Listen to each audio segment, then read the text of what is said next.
Today I have the honor this afternoon to talk with Dom Farrell, who's the president of 47 Brands. So I remember when I got the notification to have this opportunity, I totally geeked out because growing up I was, I've always been a hat guy, shirt guy, whatever.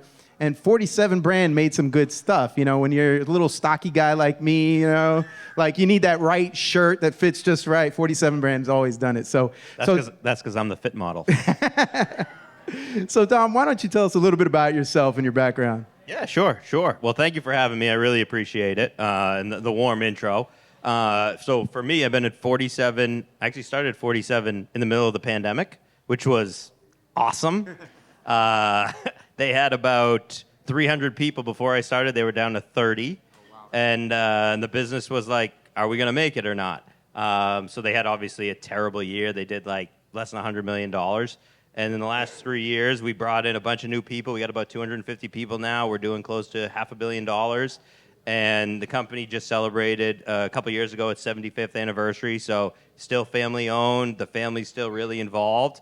And, we're all about, keeping that legacy going and continuing to grow to make, we don't want to be the biggest company. We just want to make the most premium product and the highest quality product in the space, and to tell our origin story, which is unbelievably compelling to the masses.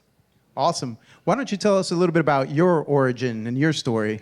Yeah, sure. So I actually worked at Adidas for 16 years. I grew up in Massachusetts, worked at Adidas for 16 years, all in the sports license division. So we had exclusivity around MLB, NHL, NFL, NBA. So we were the only ones that could make it. The Adidas decided they were going to go more athlete, less league. I ended up doing a post-merger integration of that division into the larger Adidas. And then the owners of 47 came calling, and here we are. All right, awesome. So, you all took a little bit of a dip in COVID. I mean, none of us can relate to that, I'm sure. But after that, you guys have experienced some exponential growth over the last several years. Can you tell us a little bit about what you attribute that growth to when it comes to just your sports brands and your marketing that you do? Yeah, no, absolutely. So I think primarily, what we really focused on was social. That's where we felt that we could get the most bang for our buck, telling our brand story socially, telling and creating really interesting content that people would come and follow, and then delivering them elevated product. Because what we find is the product that you wear, if the product is elevated, it has a much better chance of transferring from the arena to the office. And people spend a lot more time in the office than they do watching the game. So we can't just be a brand of the fan. We also have to be a lifestyle brand, a brand that people want to wear every single day. And so creating content and product that connect those two has really been a huge unlock for us. And that then, allowed our e-commerce, like that business has tripled. Our international business has tripled in that time. So that's another area where we spend a lot of time focusing on is now what's next. International for us is a huge opportunity, but we still have a tremendous amount of runway here in the U.S. just to get our story out there, because the story of the entrepreneurship, 75 years old, like so many people relate to that. Awesome. Well, since you're doing international, esta parte la vamos a hacer en español. No, I'm just kidding. So, for a lot of people, a team logo is more than just a logo, right? You're talking up here. It's pretty ironic that him and I are sitting next to each other right now, because he's a huge Boston Celtics fan and I'm a huge Miami Heat fan. So, just like too bad for you. Yeah, well, just like Boston did to the Heat last night, they beat the crap out of them. Like his talking is probably going to do that today too. But how do you appeal to loyal fans when that's the case, when the logo is more than just a logo? Yeah, no, you're absolutely right on that, Paul. Because people's identity in a lot of these cities is their team. Like that is how they identify themselves. They take they feel a real part of that. So it's incredibly important to preserve that, to serve them that, to be there for all of their big moments. Because as a kid growing up, I'm sure as a Miami Heat fan, as they came into the league, as they get Alonzo Mourning, as they start, getting into these battles with the Knicks. Like, those are all moments that are indelible in your brain. And if you had our product on throughout that, then we're indelible in your brain with you. And so we want to be a part, like, there's kids and people all over the world, all over the country that experience that every day.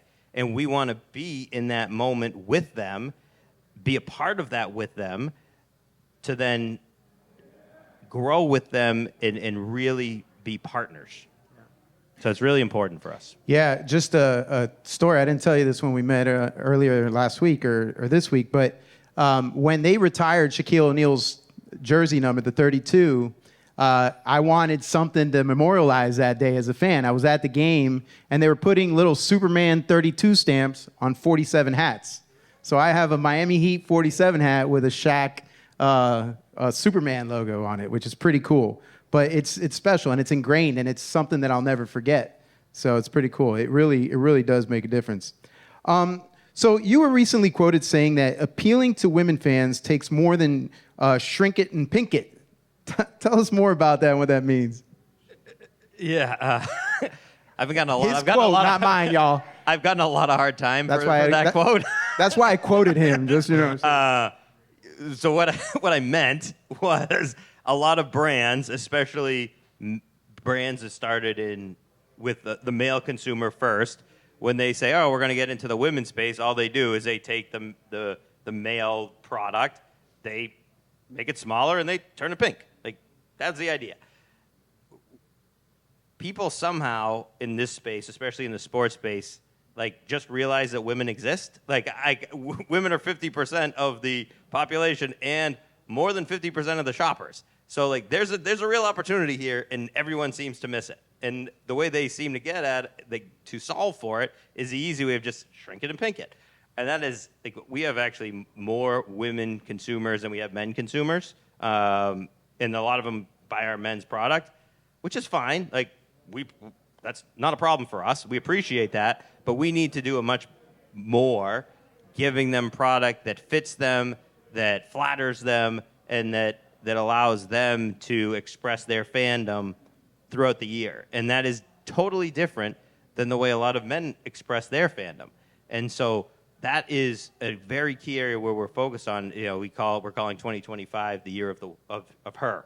And how do we create colors for her, products specifically for her, that not just for the young her, but for all ages of her. Because you have some brands that do it really well. We have this new product coming out. I'm like, is that a bandana, or is like somebody actually going to wear that? I'm like, we can't just have that. Like, we have to have it for everybody. And that's really a key focus of what we're doing as we continue to grow. Not just shrink it and pink it, but make products for women that they love. Yeah, it's fascinating, man. You never realize how much thought and work goes into something like that. You know, as a consumer, a lot of times you just get lost, especially when it's your teams, right? Just seeing, hey, do they got the old logo? Do they got the right fit? You know, is it fitted? Is it not? Snapback, whatever it might be. So it's amazing. All right, another question for you. What's the role of the creators in your marketing mix? So creators. So let me zoom back a little bit. Events are the number one thing for us in our mix, within creators pushing those events forward. We have the benefit of, like, we don't need to celebrate at 47 National Hot Dog Day. We don't need to make up events. Our calendar is completely set for us. There's an event coming every 2 weeks that we get to participate in, go to, make great product for. This week, you know, it's a Kentucky Derby and it's F1 Miami. You know, last week it was whatever it was. Like, every week or every other week, there's a really large sports event that allows us to tell stories and to create content. So that's the pinnacle. Then we take all of these content creators and we will push them against each event. But most often, it's actually completely organic, because we try to bring the highest end product to all of these events. So then when you have all of these organic content, these content creators there, they pick all that product up, they put it on, and we start to have moments. Like, we just had one with Dave Portnoy last night around some Kentucky Derby hats that we just put out there. Last week we had one in Vogue magazine. You had Bad Bunny wearing our product. The week before, we did a huge thing at the NFL draft with an artist named Tyrell Winston that got picked up across the board. So we take the event. Sometimes we work with a creator, and oftentimes we just get organic creators that then amplify that event for us just by being present. And out of those events, is there one that has stood out to you that is kind of like your favorite, or it could also be the one that you got the most legs from a marketing perspective? Either one. Yeah. This year's Super Bowl was an incredible opportunity for us. We did this partnership with a brand called Stony Clover Lane. They're a women's first brand, women's owned brand. They were spectacular partners.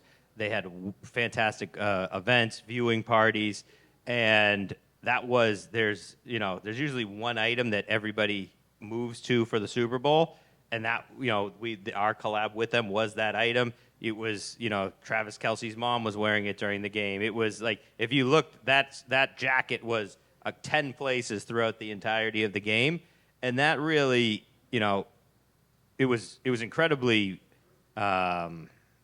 beneficial for us and validating for us. That's really the word I'm looking for. That like, hey, this idea of what we're doing with the women consumer is the right direction to go in. Because when we do it right, like we get a tremendous amount of recognition, of amplification, and acknowledgement of the brand and what we're all about, what we stand for.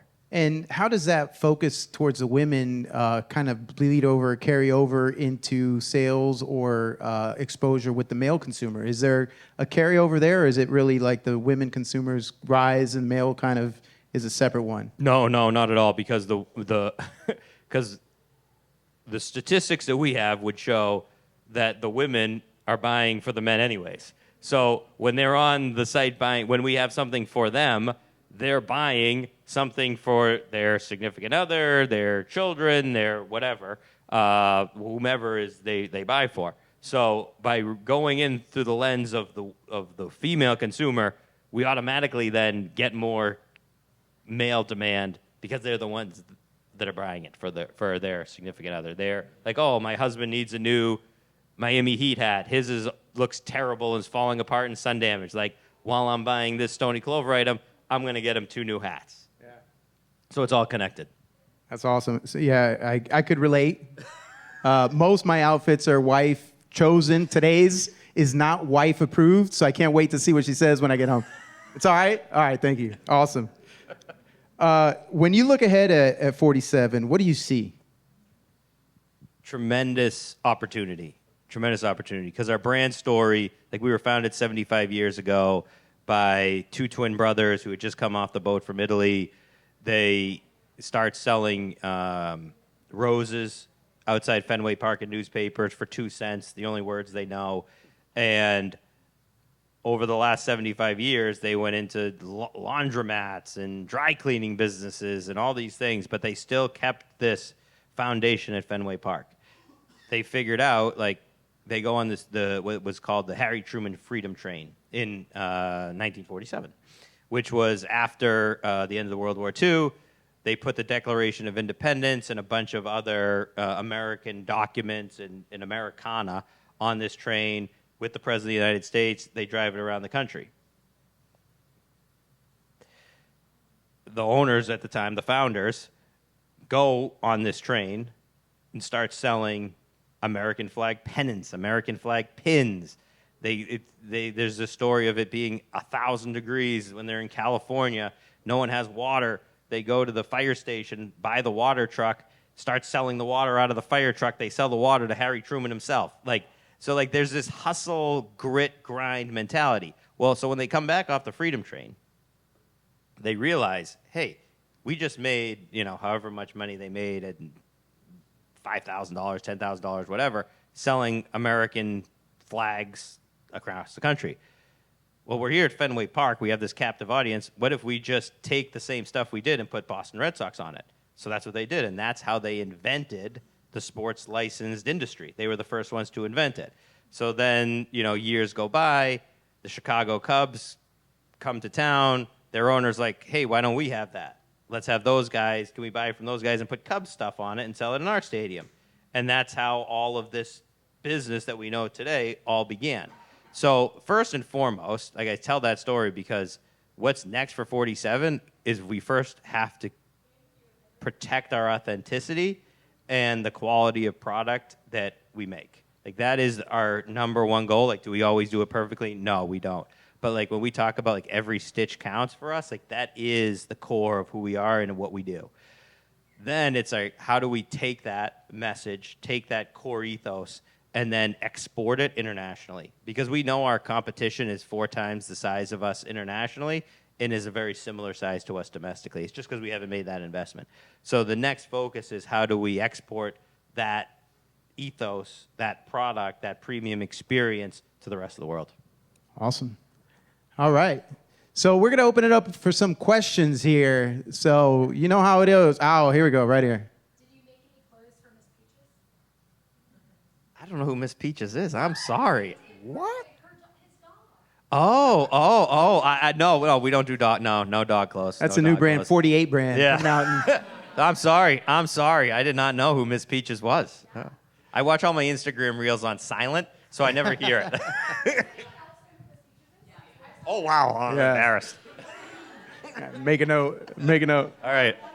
I know who Dave Portnoy is because of Miss Peaches. Wow. Okay. Well, I got a lot of catching up to do. Yeah, definitely. Any other questions? Yes. Since part of your goal is to export the brand globally, how do you see, or do you see Formula One as a platform that you're considering to do that, either through individual races or teams, and what other platforms, sports platforms would you consider in addition to Formula One? Yes. So we have partnerships, like we have partnerships, exclusive partnerships with Arsenal, Liverpool, a lot of European soccer clubs. Formula One is definitely a space that we want to get in. Like we've just entered the NASCAR space over the last 6 months. We've had a tremendous amount of success with that. So Formula One is absolutely we've had some conversations. A lot of those partnerships seem to be pretty long term, different than some of the other leagues. Some of these teams have 5-6 year deals as it relates to their headwear. So, but yes, absolutely, it's an opportunity that we see that would be huge for us to expand the brand internationally. Like we would love those opportunities to come our way. How is it a differentiator? Like, do you see it being much different than going to European or soccer leagues abroad? F1. Yeah. I think it's a differentiator is it's global. Like F1 is really one of the only global sports that goes. I think the only global sport that goes to on every continent. Where like yes, you have Liverpool and they may travel to the U.S. for a series or they may be around Europe. They may have a game or two, but you have F1 who has races in Australia. They have races in Asia. They have races in the U.S. Races in South America at different points. So there's a real true global fan base that is passionate about. Like if you are an Aston Martin fan, there may be real Aston Martin fans in Brazil. There's probably not a lot of real Liverpool or Arsenal fans in Brazil. They're all more central into London. So where the F1 partnership helps is there's actual people with real passion that follow the sport everywhere around the world. All right, we got time for one more question. Who wants it? Bidding starts at $20. All right, right here. Should have held out for 50. I didn't see any other hands going up. No, a question like I grew up on 47 as well, but I would go to Lids and try on the hats and do the whole look at the whole displays. You mentioned events. Is the event part more bigger because obviously people aren't going into shopping malls as frequently as they used to try on the products, so that's why you're leveraging events? That's exactly right. It's because it's so funny you say this. So we were designing our Super Bowl line yesterday in the office, and I'm looking at it. I'm like, we completely redesigned the line, and part of that conversation was we need to show our best product that comes from the line, because when is the last time that you, even me, have been in the mall in Boston? Like I'm from Boston. I never go to the mall in Boston. But I'm here in Miami today. Like I'm going to go to the mall. Like when I'm at the Super Bowl, I'm going to go to Las Vegas to go to the mall, and I'm going to see what it looks like around the world. But I'm not shopping at the mall myself today. So by being at events, I don't think I'm the only person that does that. I see a lot of heads shaking, bobbing around the room. that's a place where you can go experience the brand at an event where you're more likely to go shopping, and then it'll drive you back to our e-commerce site when you want to go, when you're looking for something else throughout the year, because you may not be going to the Lids, you may not be going to the mall as frequently as you used to. Yeah, I see it the same way. Great, thank you. I'll tell you, being here in South Florida this weekend, those of you that are going to stay throughout, enjoy. It's phenomenal. F1 is an amazing event. They've really perfected it down here and done some amazing stuff. So have a great time. Being in sports is amazing. I mean, you think we just had a Heat game. We're waiting to see what happens tonight with your Boston Bruins, right? Because, I don't know if they can handle the Florida Panthers. See, I got more smack talk in me. There's still more in there. So we'll see what happens there. Yeah, well, we know the Celtics are moving on, so we're okay with that. All right. Ladies and gentlemen, Dom Farrell. Thanks, Paul. Thank you, guys.